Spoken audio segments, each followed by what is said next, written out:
Bueno, muy buenas tardes, chicos. Vamos a esperar unos minutos que esté el doctor Loaiza para dar la teoría, este, que se conecte, ¿no? Bueno, si no se conecta en 5 minutos, pues en todo caso yo daré la teoría, ¿no?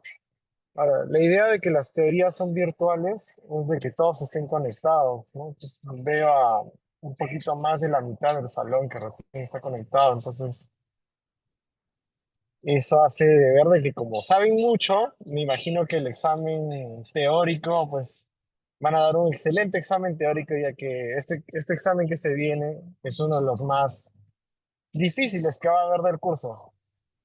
Ahora, la otra cuestión es que la próxima semana quien va a dictar la teoría es el doctor Dante Quiñones, que es una de las teorías más, eh, bueno, las que viene más en el examen y una de las teorías en las cuales la gran mayoría se equivoca porque es análisis estadístico.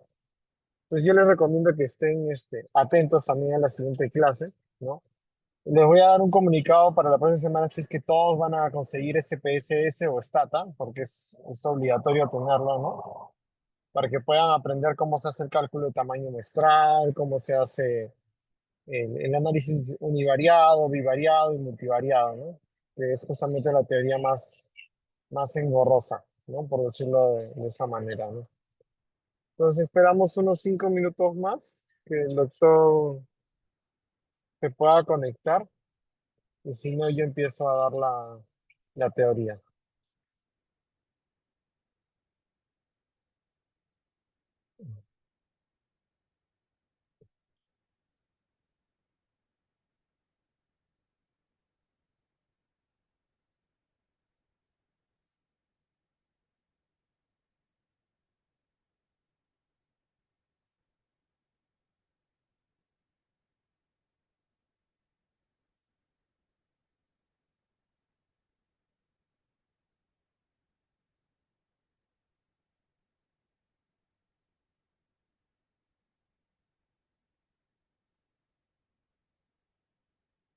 ¿Está el delegado presente? Sí, doctor, buenas tardes. Ah, sorry.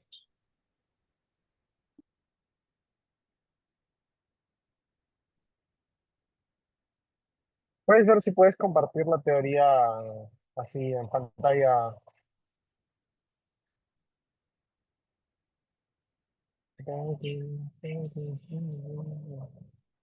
Un momento, doctor.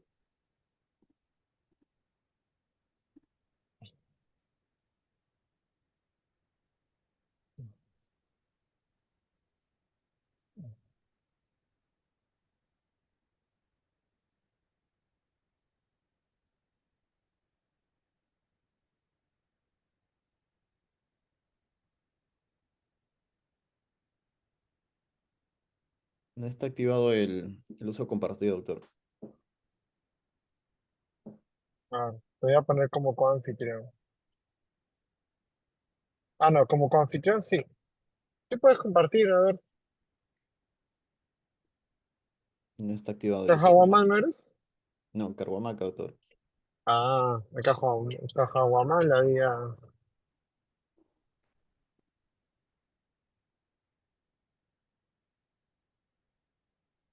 Ahorita te pongo.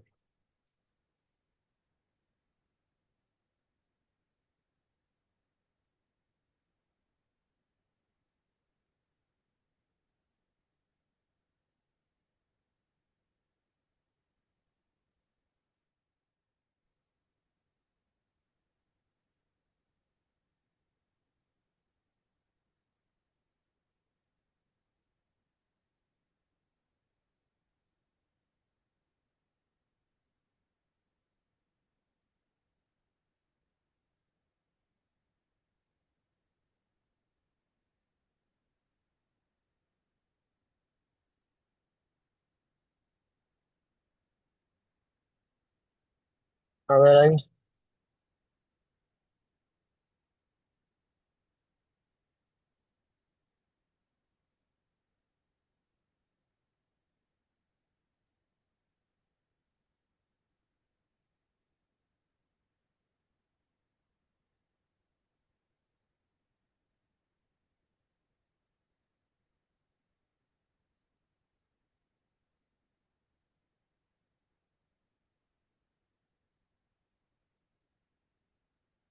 Hola a todos, buenas tardes, ¿cómo están?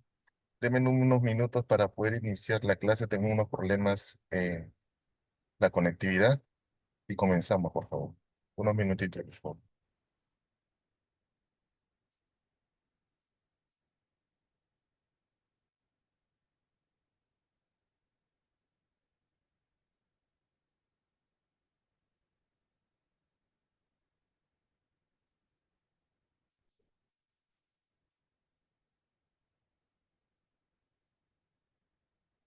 Doctor Laisa, ¿me confirma si es que ya está como coanfitrión? Ujú. A ver, dame un minuto, Manuel, un minutito, es que tengo un problema con la conectividad, ahí está que se me para. Dame un segundo y te confirmo ahorita, por favor. Si no, porque el delegado puede compartir tus diapositivas y tú puedes hablar. Ujú. Espera, no te preocupes, dame un Ujú. minuto. Ahorita lo que pasa es que tengo un pequeño percance. Ya, dame un minuto, ahorita lo confirmo, espérate, ya, ahora sí. A ver, a ver, a ver, a ver.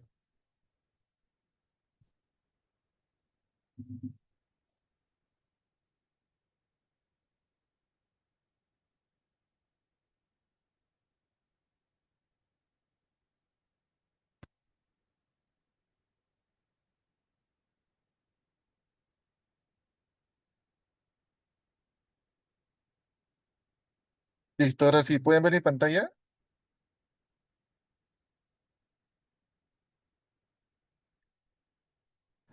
Sí, Hola, doctor, ¿pueden sí, ver mi sí, pantalla? estoy bien. Listo, muy bien, gracias. Muy bien, disculpe por la demora, que hay un problema con la internet que se me ha colgado. Muy bien, vamos a iniciar entonces la práctica, la teoría del día de hoy, que es diseño metodológico, la parte práctica número 2. Hoy día vamos a ver acerca de lo que son, conocer acerca de los diseños experimentales, identificar las aplicaciones de los estudios experimentales y conocer las ventajas y desventajas de estos estudios. Hemos visto de... Doctor, disculpe, no se visualiza nada. ¿No se ve nada? A ver, ratito. Compañero, nosotros, bueno, al menos yo sí podía ver. Ok, otra vez la conferencia, no se preocupen. Voy a ver.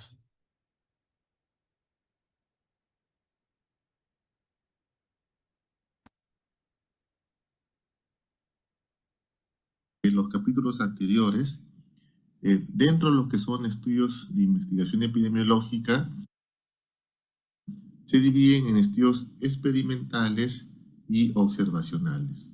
Los experimentales son aquellos donde el investigador posee la facultad de decidir en cuanto a las variables, el tiempo de realización, el número de sujetos, quiénes son expuestos y no expuestos. Tiene un dominio completo sobre estas variables y su intervención para poder experimentar y ver la causa y el efecto que está buscando en cada una de estas. Mientras que los estudios observacionales, el investigador no posee la facultad de manipular las variables, solamente observa cómo se relacionan estas y dependiendo del nivel de intervención o diseño, es la profundidad de la investigación. Entonces son experimentales y observacionales. Por otro lado, ya comentamos que dentro de los experimentales una parte importante es la aleatorización, ¿no? Es el azar quien permite de que esta intervención tenga las características de ver la causa-efecto de lo que se está buscando. Cuando son aleatorias, existe tres medidas que son la investigación básica, los ensayos clínicos o la intervención comunitaria, pero hay otro modelo de experimental en el cual la población inicial es igual a la final, es decir, ya no existe la aleatorización, sino que las poblaciones inicial y final son iguales para ver un procedimiento. En este caso se llama cuasi experimental porque esa forma aleatoria no es utilizada. En cuanto a los que son no experimentales observacionales, tenemos dos, los descriptivos y los analíticos. Los descriptivos son aquellos que describen las variables que estamos investigando, pueden ser de tipo poblacional, o sea, ver poblaciones en su conjunto como los ecológicos, que ya lo conversamos la semana pasada, Y los transversales, que son un momento determinado, es como una foto en un momento dado, donde se puede identificar algunos factores. Sin embargo, como es una foto, no se sabe si es la causa o el efecto, no se sabe si es al inicio de la enfermedad, al final de la enfermedad. Solo ve lo que son prevalencia de casos, es decir, casos activos y nuevos en ese transversal. Sin embargo, cuando tenemos nosotros los analíticos y tenemos una fuente de comparación, tenemos acá dos tipos importantes, que son los casos y controles y la corte, ¿no? La corte es un estudio que va de la causa al efecto, usualmente es prospectivo, y lo que busca es la presencia de efectos por las causas que vamos identificando en la corte o grupo de personas que vamos investigando. El caso control, por el contrario, va del efecto a la causa, es retrospectivo y usualmente buscamos las causas de lo que ocurre, los efectos que están. Esa es la principal diferencia entre ambos, pero lo bueno que estos estudios, tanto caso y control y corte, generan asociación, ya que de alguna manera ve estas características de causa-efecto, efecto-causa, dependiendo del estudio que vamos a diseñar.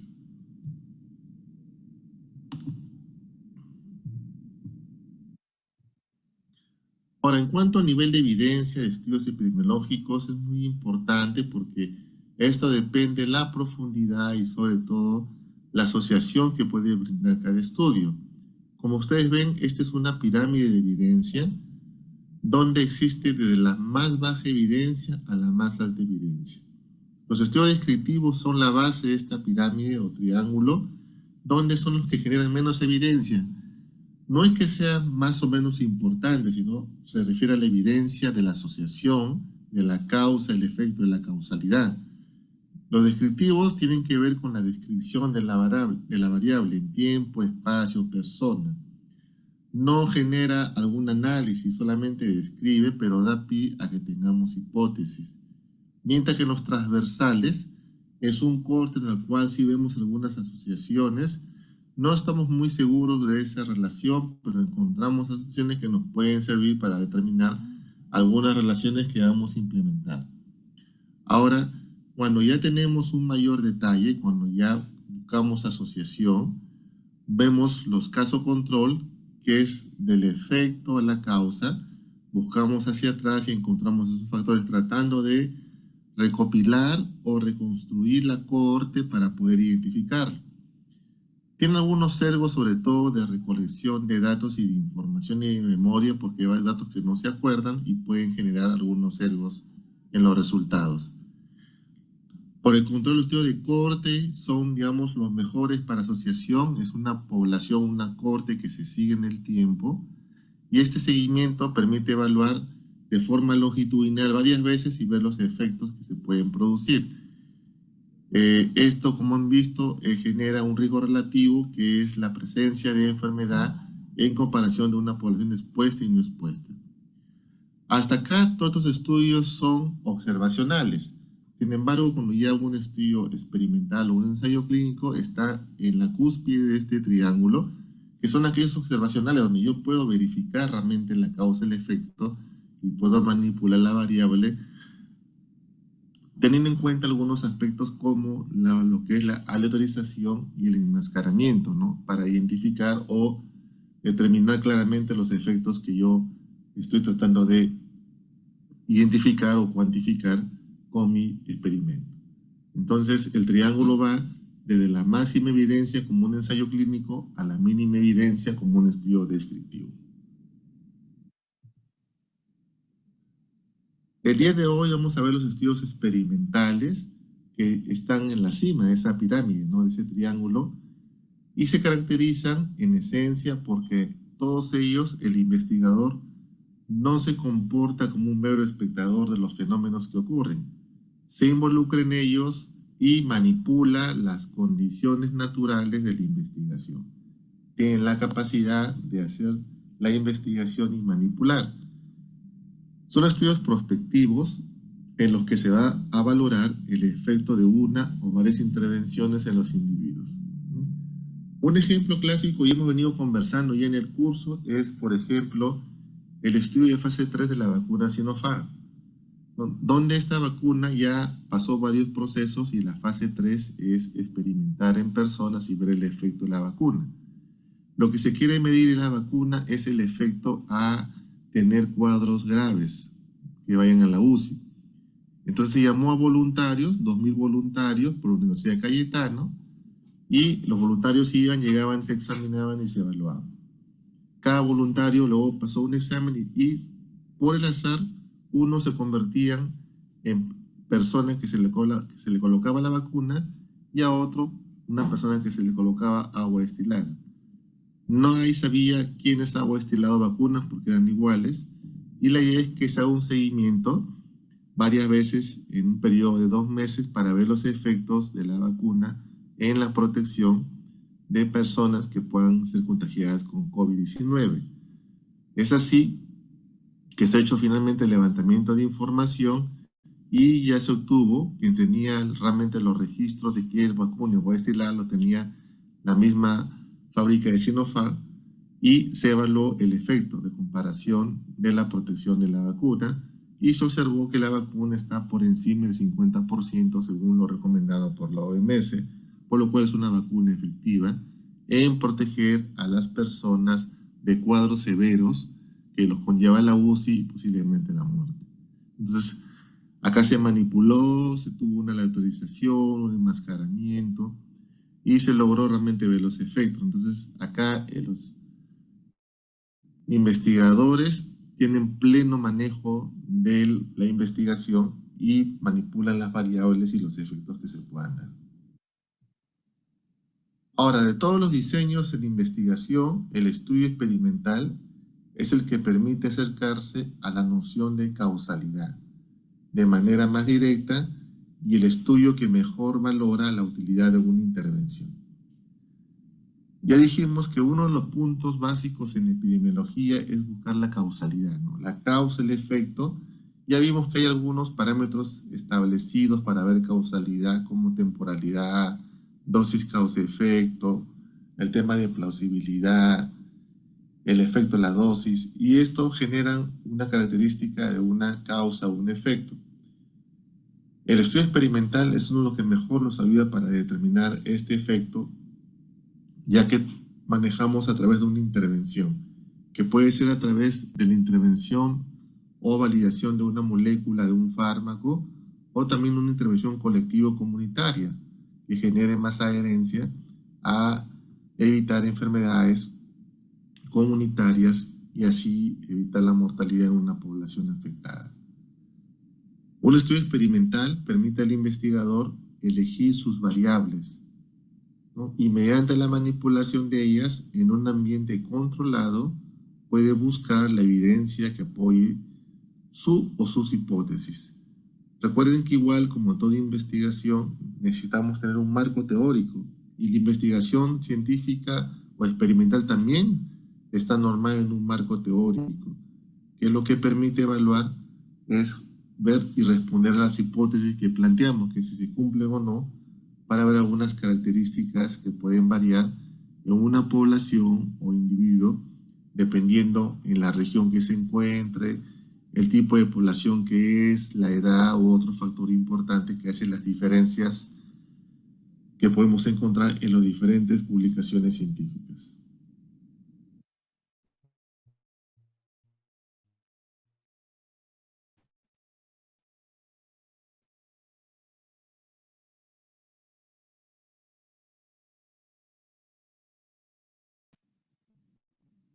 Las características de un diseño experimental son 5 que tienen que ver con una población homogénea, ¿no? Es decir, las mentales en la comparación.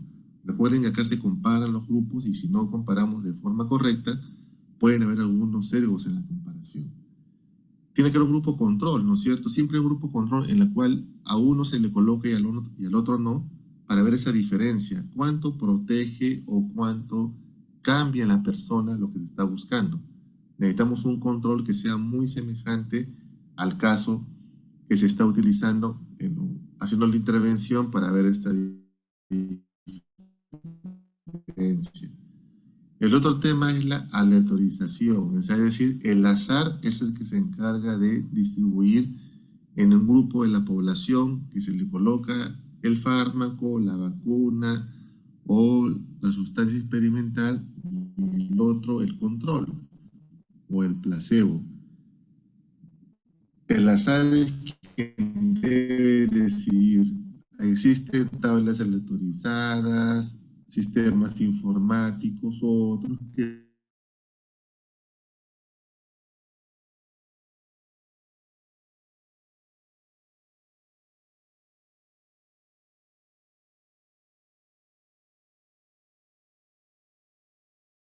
permiten hacer la aleatorización. El otro que es un tema por el tema ético, los defectos que pueda tener, tienes que evitar que las personas salgan del estudio, haciendo que quieres evaluar, y finalmente van saliendo los que fallecen de la corte usualmente. Y el otro es el análisis ciego, o lo que llaman el enmascaramiento, es decir, que se debe tener siempre un placebo o sustancia que evite que la persona no sepa cuál es el medicamento. Es decir, no debe saber si es el medicamento de investigación o es el placebo, ya que si sabe que es en la investigación puede subjetivamente decir que ha mejorado, y si recibe el placebo puede decir que no le sirve. Lo que tiene también mucho la subjetividad de la persona que está haciendo o participando en la investigación.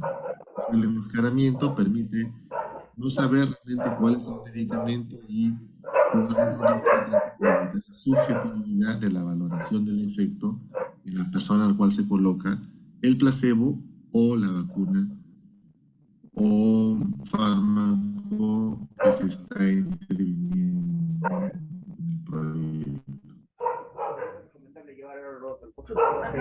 La población homogénea conversamos para que los grupos tanto experimentales como científicos sean comparables entre sí. Es muy importante ver esa homogeneización.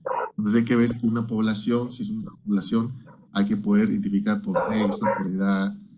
Otra característica que permita que vaya a haber mucha variabilidad, por ejemplo, puede ser un tema cultural, ¿no? De una población andina, de una población de la selva o de la costa son diferentes. Entonces hay que tratar de homogeneizar las poblaciones. El grupo control debe existir un grupo de comparación, porque en medicina los resultados no siempre son predecibles. Siempre comparamos. Recuerden que parte de la medicina y la epidemiología es comparar.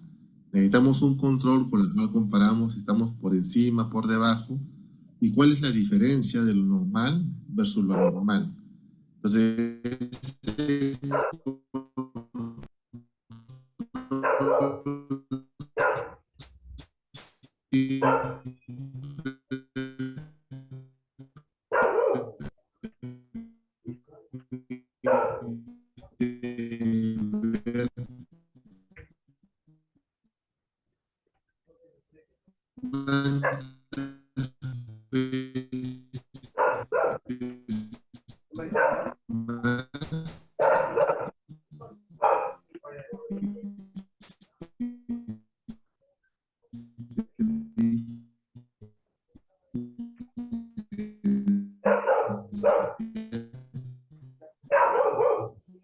Acá no hay señal, ¿no? Bueno, efectivamente, mano, no, punto 20.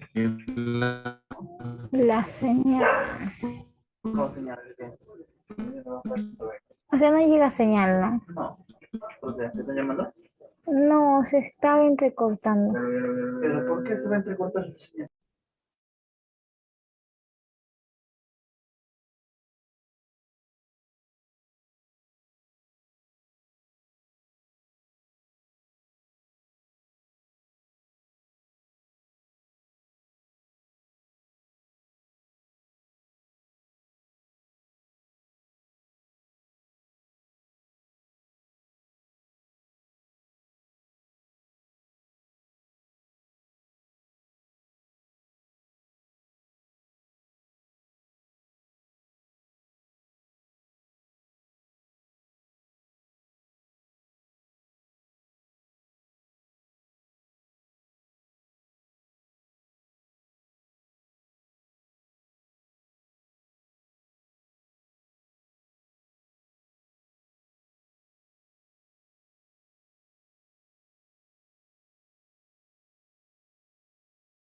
los que van a hacer los controles.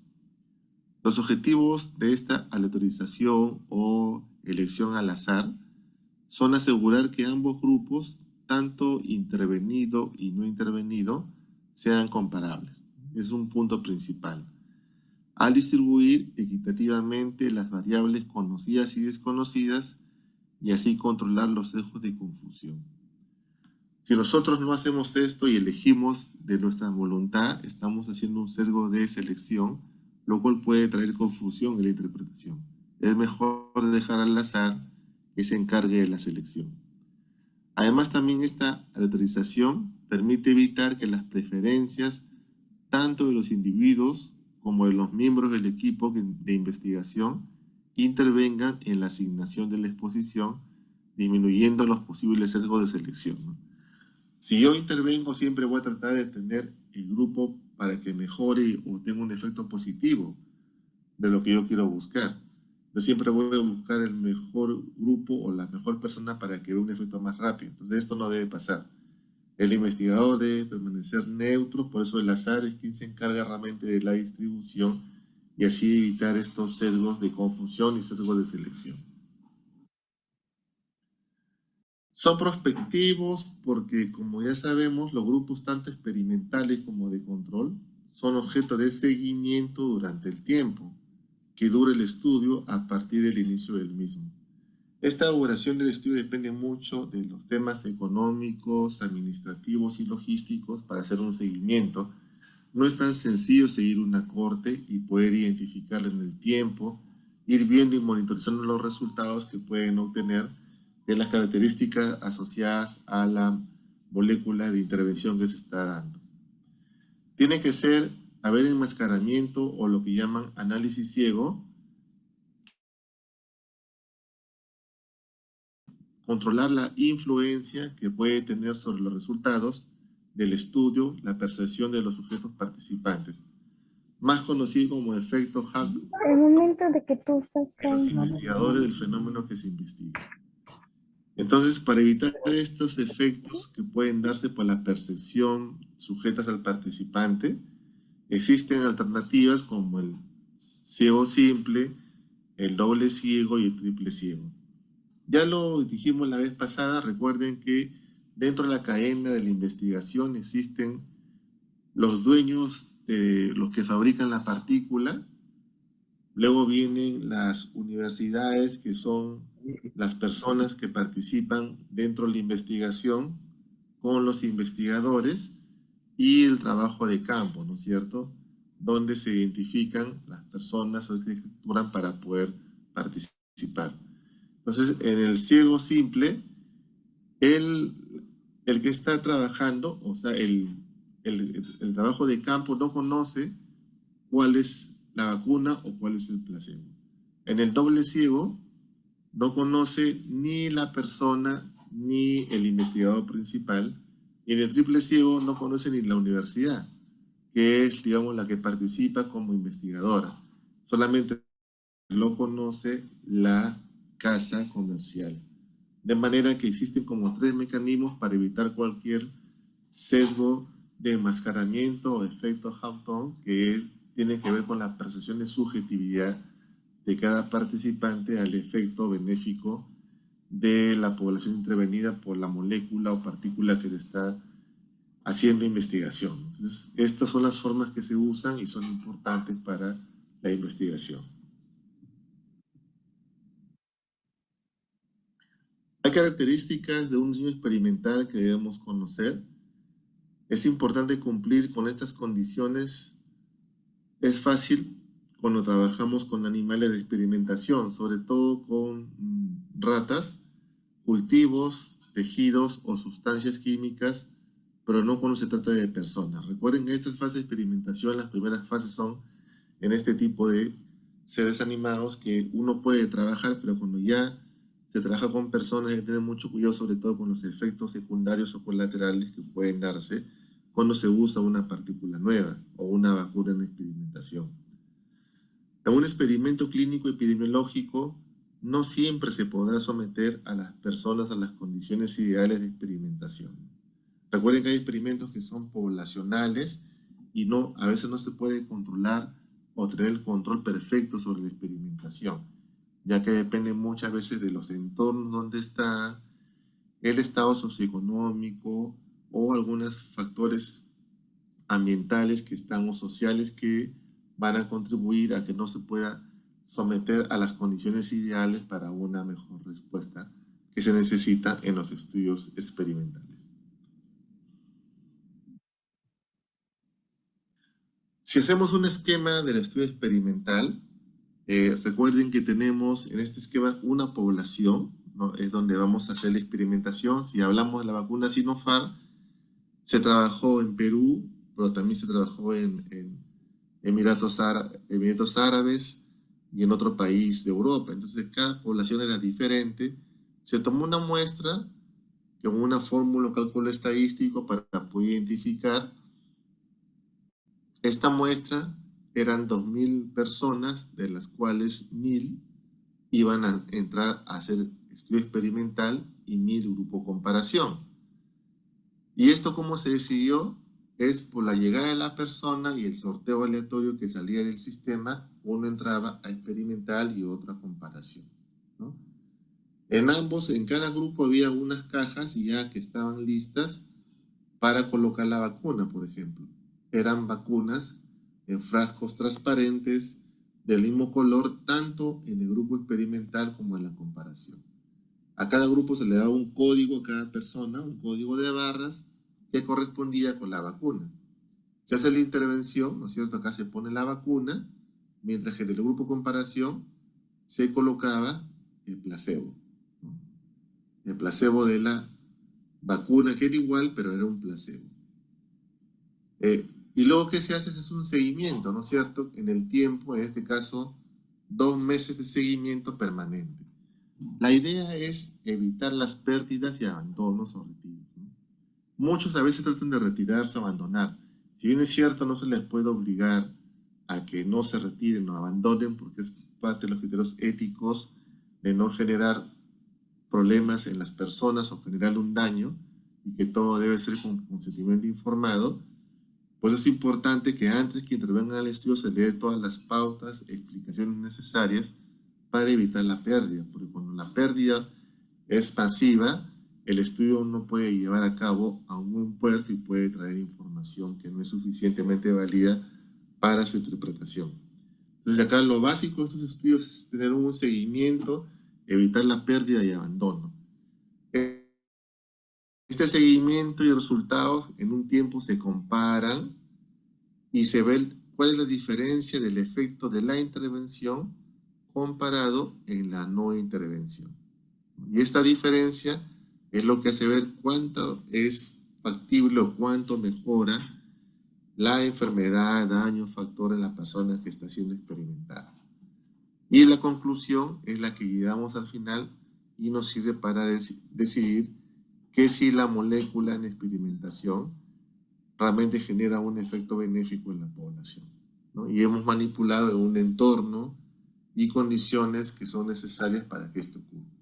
Entonces, el estudio experimental es este proceso en sí, es a un momento complicado porque hay que tener mucho cuidado, sobre todo en que no se filtre o que no se sepa cuál es realmente la vacuna, la partícula, el medicamento que se va a probar, ya que si no hacemos esto y se filtra, la subjetividad de los experimentados origina este efecto Hawthorne, ¿no? Que es el efecto de decir que cuando toma la vacuna, o el efecto de la partícula va a mejorar, y cuando recibe el placebo está peor o se siente igual, porque subjetivamente es lo que considera como efecto normal en cualquier persona que participa en un estudio experimental. Ahora, en este esquema que hemos hablado, un tema importante es la población, y hay que acá ver la elección y delimitación de la población a la que se aplican los resultados de la investigación. Es lo que se conoce como población diana, población muestra, y establece los criterios de elegibilidad en la muestra, es decir, cuáles son los criterios de inclusión e exclusión, ¿no? Por ejemplo, para Sinopharm, aquellos pacientes que tenían, por ejemplo, ya una enfermedad mórbida o una enfermedad, por ejemplo, inmunitaria no ingresaban al evento, ¿no es cierto? O eran menores de 18 años, tampoco podían ingresar, porque eran las edades, era un punto básico, y algunas enfermedades que tenían enfermedades inmunológicas tampoco, porque ya estarían predispuestos a ver algunos cambios. Entonces se trataba de buscar grupos homogéneos para poder identificar. Entonces acá hay que ver cuál es la población y los criterios de elegibilidad, que son los criterios de inclusión y exclusión para todo estudio de investigación. Se determina la muestra, que consiste en la determinación del tamaño de la muestra y de los individuos que serán parte de la misma. Muestra que deberá ser representativa de la población diana. Entonces, la muestra tiene que ser un fragmento de la población total, es decir, debe tener lo mismo que una población, pero en pequeño tamaño. ¿Y para qué es esto? Para que tenga inferencia con la población. Entonces, cuando yo hago un muestreo, necesito dos criterios: el tamaño y la selección de estas personas en la muestra. Cumpliendo con esos dos criterios, yo puedo tener una buena muestra y es representativa de la población, por lo cual, cuando tenga resultados, voy a decir que es inferente, tiene una inferencia de la población total, la muestra que yo he elegido. También es importante acá la participación de los individuos de la muestra. A los individuos seleccionados se les propone la participación tras la explicación de los objetivos del estudio, tras su aceptación o rechazo se constituye el grupo general de estudio. Ya que hay que explicar claramente los beneficios, los problemas que puedan darse y firmar un consentimiento informado según los criterios éticos que hemos visto. Lo importante, como les decía, que es convencer que participa hasta el final. Por eso también depende mucho quién es el tipo de individuo, qué tipo de investigaciones están haciendo. Si son pacientes que están sanos o tienen alguna enfermedad como cáncer, enfermedad inmunológica, que pueden tener menos tiempo de vida y se someten a un estudio de experimentación. El otro de los grupos de estudio son los sujetos participantes, se dividen en dos o más grupos mediante aleatorización, ¿no es cierto? Los experimentales y los controles, testigos o placebos. Entonces, los individuos de la muestra son los que participan, pero después, cuando ya deciden, unos van para el tema experimental y los otros van para el control o testigo. Entonces, la diferenciación de esto es al azar. No se sabe, no se conoce, lo importante es que ocurra de esa forma, de forma homogénea, que permita comparar ambos grupos aleatorizadamente. El 4.5 es la aplicación de la intervención. Acá es la administración del factor en estudio en el grupo experimental, mientras administra un placebo, otro factor o nada, al grupo que actúa como control, ¿no? Entonces, siempre actualmente es un placebo, es una sustancia similar a la sustancia de intervención, con las mismas características físicas y químicas, ¿no? Es decir, mismo tamaño, color, olor, para que no se dé cuenta la diferencia en qué varía uno del otro. De manera que evitemos la subjetividad en cuando se coloca el verdadero medicamento que se está experimentando. Luego que pase el tiempo, dijimos que hay que hacer un seguimiento, que es importante que no haya deserción, eso es básico para el estudio, para tener un mejor dato. Se hace la lectura de resultados de la intervención y comparación entre los grupos constituyentes de la experiencia. Observación y valoración de la respuesta de acuerdo con los criterios elegidos, ¿no? Para ver cuáles son estos resultados que se van a dar y cómo están esas diferencias. Vamos a ver más adelante unos indicadores como el riesgo relativo y otros que son importantes para identificar en un estudio experimental. Y luego hacemos el análisis de resultados, que es la evaluación estadística de las posibilidades de generalización de la intervención estudiada en la población diana, ¿no? Es decir, ¿qué resultados obtenemos? Y estos resultados, ¿cómo favorecen para la intervención en una población? Acá tendríamos que ver, por ejemplo, la reducción del riesgo absoluto, la reducción del riesgo relativo y también el número necesario para tratar a un paciente, que es el número que pide para poder iniciar en la participación de estudios de este tipo, ¿no? Ya lo vamos a ver más adelante. Bien, entonces, ya hablando de los estudios experimentales, tenemos tres tipos de estudios grandes.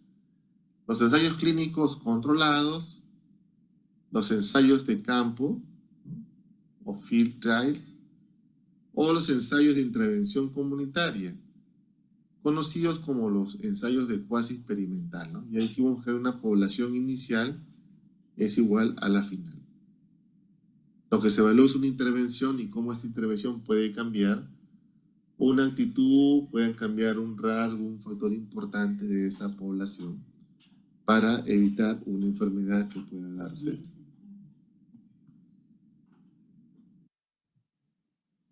En cuanto a los ensayos clínicos controlados, es el estudio prospectivo que intenta comparar el efecto y el valor de una o más intervenciones en seres humanos con una condición médica determinada, ¿no? Entonces acá se tiene que probar, por ejemplo, si yo quiero ver el efecto de un medicamento para bajar la hipertensión, yo puedo generar medicamentos diferentes, ¿no es cierto? Puede ser un medicamento que tenga que ser un beta agonista que está asociado a un receptor, o puede ser un medicamento asociado a mejorar la contracción muscular cardíaca, que está asociada al tejido.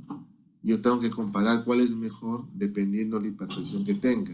Entonces, esta comparación de ensayo clínico controlado permite ver esa condición en cuánto mejora la persona, en cuánto puede recuperarse o en cuánto puede sanarse, dependiendo de las características de la enfermedad a la cual estoy haciendo la intervención. Entonces, acá tenemos que ver que son enfermedades transmisibles que tienen una duración más corta o no transmisibles, que son enfermedades degenerativas que tienen que ver con la persona, con la edad, con el tipo de actividad que realiza u otra característica importante que hace la diferencia de que estas enfermedades sean de mayor data, las no transmisibles, de diferencia de las enfermedades transmisibles que son más cortas, pero que igual necesitamos tener medicamentos para tratar algunas enfermedades como bacterias, hongos, que son importantes en la medicina. En el ensayo clínico controlado, la intervención se realiza sobre un grupo de personas que ya han desarrollado el evento de estudio, en quienes se pretende valorar el efecto de las intervenciones, ¿no? O sea, acá ya se tiene que ver sobre un grupo de personas que ya han desarrollado el evento, o sea, ya están enfermas, por ejemplo, y quiero ver la eficacia de un medicamento, como les comentaba.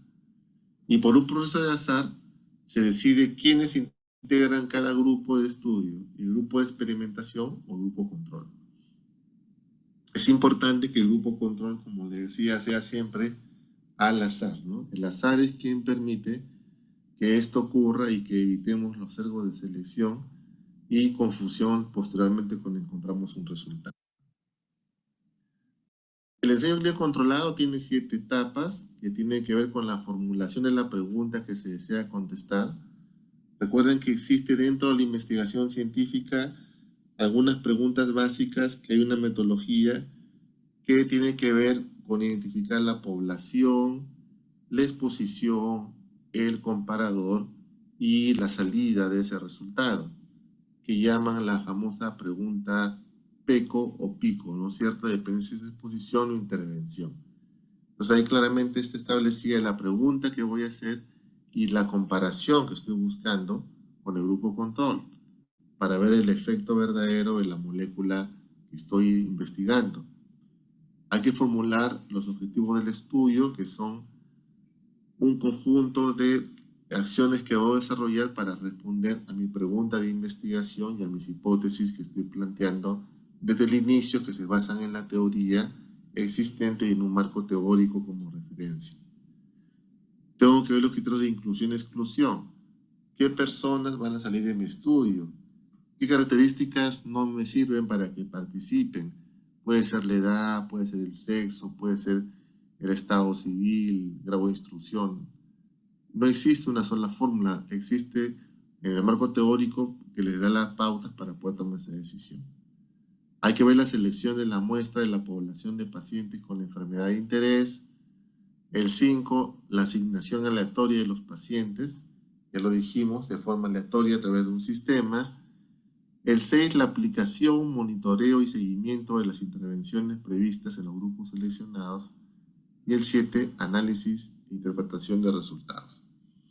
Pues acá igual hace el seguimiento y se separa el grupo control con los que son no control, y en ambos hace una verificación de los datos y se comparan en cuánto difieren unos de los otros.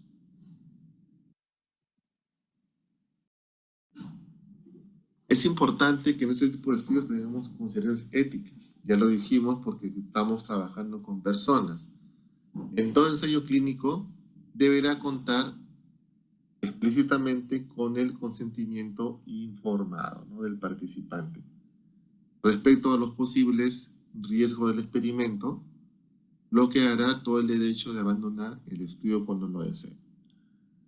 Lo importante es bien informar al participante, ¿no?, de que puede llegar hasta el final y ver los beneficios a los cuales está sometido, pero también los riesgos que pueda tener. Hay que ser muy transparente en informar el consentimiento informado.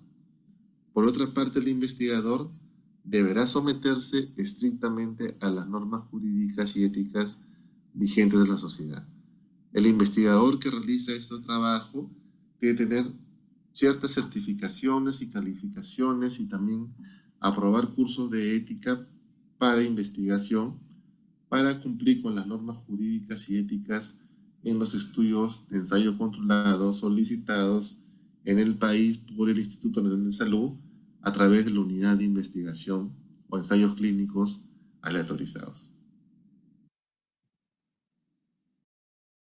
Entonces, el ensayo clínico aleatorizado son estudios controlados, prospectivos, ¿no es cierto?, hacia adelante, concurrentes con asignación aleatoria de una intervención a un grupo que permite comparar objetivamente el efecto de la intervención en grupos.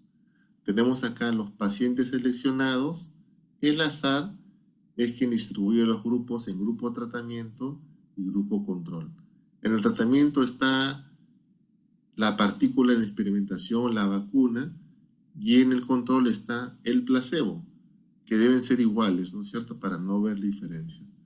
Se hace un seguimiento y ve cuál se curó o en cuál no afectó mucho el factor o la enfermedad, igual en el grupo control, si hubo igual cantidad o diferencia. Y esta diferencia es la que encontramos, es la que vemos como resultado, como salida. En este caso, de 2 personas que tuvieron placebo, siguen enfermas, pero acá con el medicamento una sanó y la otra sigue enferma. Entonces, este ensayo clínico aleatorizado permite identificar claramente este proceso en la investigación científica de forma experimental. Bien, el punto que vamos a ver ahora es el análisis e interpretación de ensayos controlados. Es parecido a lo que hemos visto a lo que son datos, una tabla tetracórica, y como los estudios de prospectivos de corte tienen las mismas características, ¿no? Encontramos una tabla tetracórica, es una tabla de 2×2. Acá está la variable independiente, que es la intervención, presente o ausente, y acá la variable dependiente, que es el resultado, presente o ausente. Acá tenemos la variable A, que significa que está la variable independiente presente y resultado está presente. En el B está presente la variable y está ausente el resultado. En el C está ausente la intervención, por resultado está positivo. Y el D es intervención ausente y resultado ausente. Entonces, esto da la suma tanto vertical como horizontal, y esta es la población total, ¿no es cierto?, de las personas del estudio que han intervenido. Para el tema de lo que es un estudio experimental, lo que se hace es ver las medidas de frecuencia y tienen que ver con la incidencia de los intervenidos y la incidencia de los no intervenidos. Y la incidencia, número de casos nuevos. Entonces, como han visto, lo que hacemos es de la columna, ¿no es cierto? Tenemos ahí A, B, C y D. Entonces, de la fila de intervenidos, ponemos A entre A más B. Y no intervenidos, que es la otra fila, es C sobre C más D. Eso permite ver la incidencia de intervenciones sobre la incidencia de no intervenciones. Entonces, la incidencia expresa el riesgo o la probabilidad que tiene un individuo de aún tener la enfermedad o evento de estudio durante un periodo determinado de tiempo, habiendo recibido la intervención en comparación a los que no la recibieron. Entonces, es importante este valor. Recuerden, incidencia de intervenidos, A sobre A más B, y la incidencia de los no intervenidos, C sobre C más D. Dentro del análisis que se hace, una medida importante para ver la asociación o el efecto se llama riesgo relativo, que es similar a ¿qué? A la corte, ¿no es cierto? Que tiene que ver el cociente entre incidencia de intervenidos sobre incidencia de no intervenidos. Es como si fuera A sobre A más B entre C sobre C más D, ¿no es cierto? El RR mide la fuerza de asociación entre la exposición y el evento, que es la enfermedad. Es decir, mide la fuerza o intensidad con que se presenta el evento en los intervenidos con relación a los no intervenidos. Es cuántas veces más se presenta esta diferencia entre los expuestos y no expuestos. Se interpreta el número de veces que es probable que desarrolle el evento de los intervenidos con el factor en estudio en relación a los no intervenidos de dicho factor. Es un indicador de asociación en variables de estudio cuando su valor es diferente a 1. ¿No? Cuando es igual a 1, no hay ninguna relación. Cuando es mayor de 1, es un factor de riesgo, y cuando es menor de 1, es un factor protector. ¿No? Como ven acá en esta lámina, es importante que estos valores del 1 tienen que ver con la intervención y su significado. Igual a 1 es indiferente, mayor de 1 significa riesgo, mayor riesgo encontrado, y RR menor de 1, la exposición o intervención significa protección. Siempre recuerden y hemos visto que todo este tipo de estudios necesitan, así como hay un RR o un OR que necesitan, ¿se acuerdan? Su intervalo de confianza, ¿no es cierto? Siempre estos datos deben tener intervalo de confianza al 95%. Los límites de confianza se encuentran estrechamente relacionados, más aún dependen de las pruebas de significación estadística. Si el intervalo de confianza incluye entre sus valores límite el valor nulo, es decir, la unidad, el RR no es significativo desde el punto de vista estadístico. La prueba de significación estadística que se utiliza más es la prueba de chi cuadrado y la probabilidad de éxito o fracaso en relación a nivel de confianza. Acá el chi cuadrado es el que más se usa, se adapta para identificar este tipo de prueba. Ahora vemos también lo que son medidas de impacto. Y para impacto tenemos algunas medidas que tenemos que evaluar. La primera es la famosa reducción del riesgo absoluto o diferencia absoluta. Es el riesgo atribuible, establece el riesgo adicional de presentar el evento relacionado con la intervención estudiada.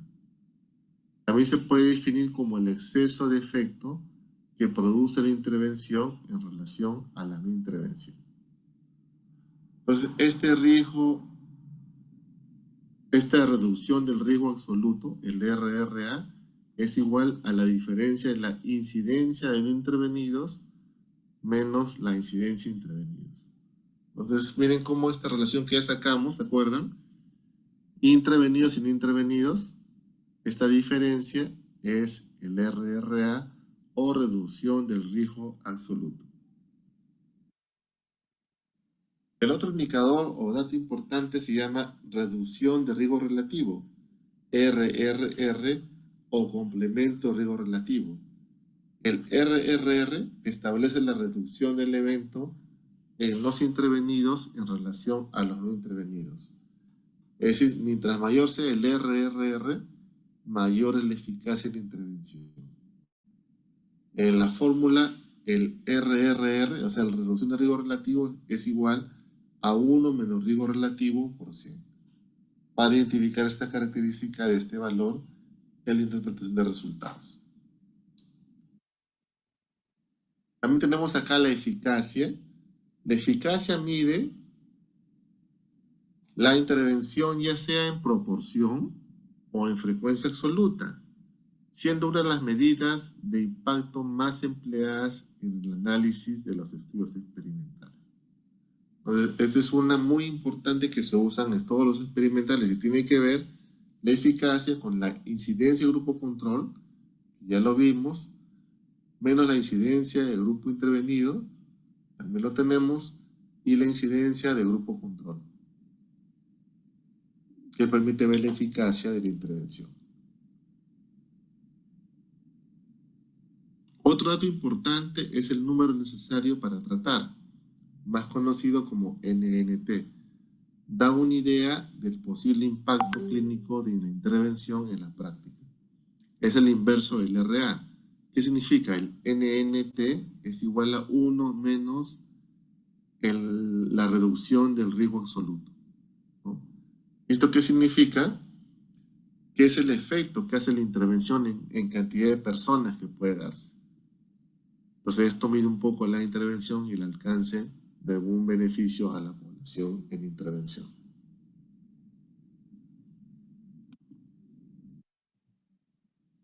Hay ventajas del ensayo clínico controlado, como la aleatorización elimina sesgos en la comparación de tratamiento y maximiza la comparación de los grupos experimental y control. Entonces, esta aleatorización en el azar permite esas características que son importantes para evitar los sesgos. Es un estudio prospectivo, por lo cual permite un mayor control de seguimiento, identificación de los efectos, lo que estamos buscando, y es ideal para corroborar definitivamente una hipótesis epidemiológica. ¿No? Es un verdadero ensayo que tenemos controlado el ambiente y podemos identificar claramente los temas de causalidad. Algunas desventajas también se tienen en el ensayo controlado. Se trata de un resultado poco generalizable porque realmente son temas muy puntuales de investigación, por lo cual no se puede generalizar de forma masiva. El protocolo es complicado. Recuerden que existe una serie de requerimientos para la investigación, desde protocolos, aprobación de la partícula, comité de ética, encuestadores, monitores, que tienen que identificarse para lograr tener la mayor información. Al igual que un estudio prospectivo, es costoso en tiempo y recursos. Necesita muchos recursos para el seguimiento. Un tema así importante es que pueden presentarse pérdidas en el seguimiento o falta de compromiso de los participantes en el estudio, por lo cual la información que generan no es la suficientemente válida para tomarla en la intervención. Entonces, si pierden los participantes o no tienen compromiso suficiente, esto puede originar algún cambio en la respuesta del estudio. También hay existencia de barreras éticas, jurídicas, culturales y otras que pueden limitar la realización de estos estudios, ¿no? Y eso depende mucho justamente del comité de ética y el tema cultural que puede darse cuando hacemos la investigación de un ensayo clínico controlado. El otro tipo de investigación experimental es el ensayo de campo. El ensayo de campo son estudios preventivos que se usan muy comúnmente para lograr intervenciones comunitarias. Tratan con sujetos que aún no han adquirido la enfermedad, es decir, que están todavía sanos. Y esto es importante porque la idea es que no lleguen a enfermarse, sino identificar tempranamente o prevenir tempranamente los factores que pueden conllevar a la enfermedad. Con aquellos que están en riesgo de adquirirla, es la que el ensayo de campo va a identificar.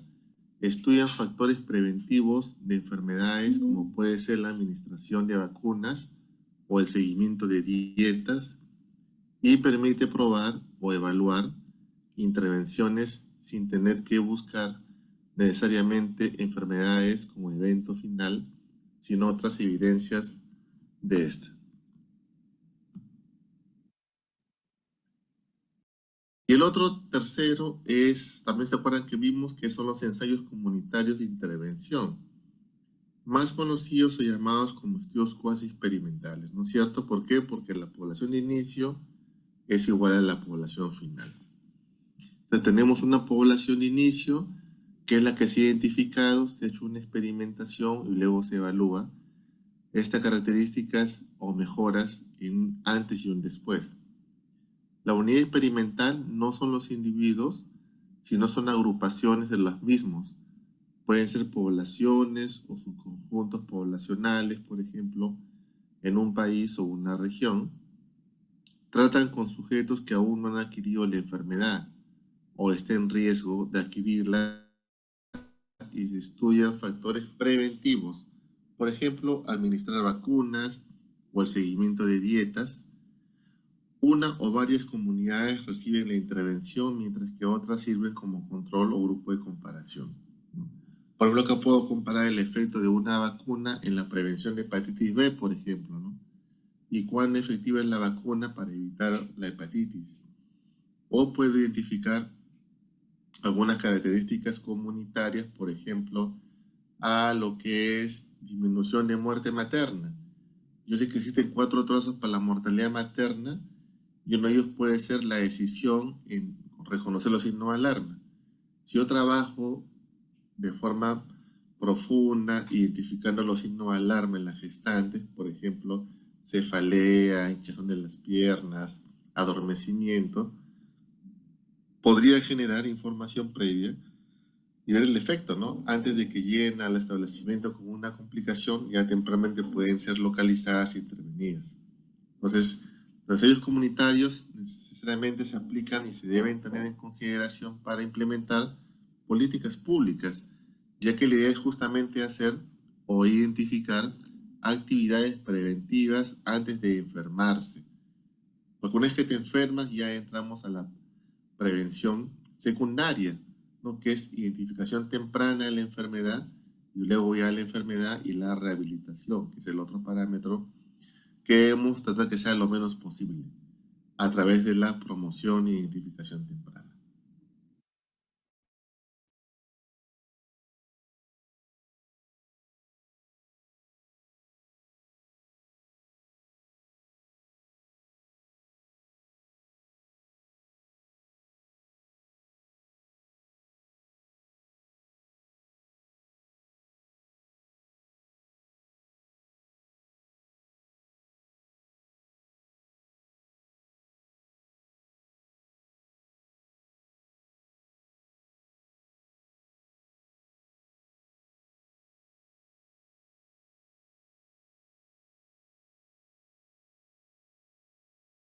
Son parte de estudios experimentales porque se emplea para probar una hipótesis y se diseñan considerando un grupo